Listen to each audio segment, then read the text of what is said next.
Over the years, I noticed that I did have a lot of problem in social situations. Anxiety around people, anxiety around situations. I became sort of a loner and didn't really think anything of it. Around my junior year in high school, I knew that something wasn't right. I wasn't happy in my current situation. I wasn't happy with the life I was leading. I needed to get away. I was searching for something and I wasn't quite sure what it was.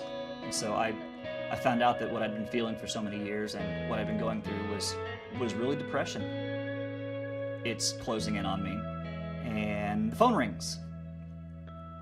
And out of nowhere, it's my mother calling me. And I told her, I said, I'm not doing good. I'm not doing well at all. She said, this scares me. You need to get up, you need to get out and do something right now. She had suggested I go out and get on my paddleboard and just exercise. Something I hadn't done for so long, and something that really brings me joy. And I believe that day I found my vindication about 2 miles offshore on a 14-foot stick of foam.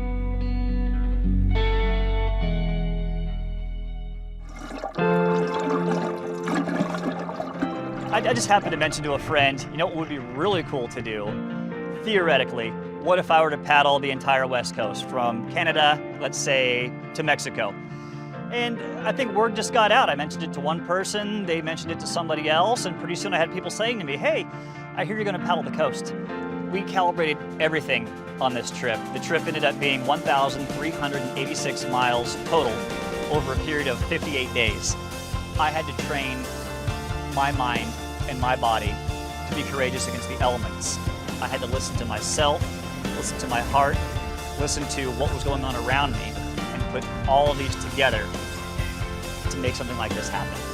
I'm more likely to give up on myself than I would ever give up on somebody else. And so all it took was for me thinking, this is much bigger than what I'm feeling. This is much bigger than this moment that I'm in right now.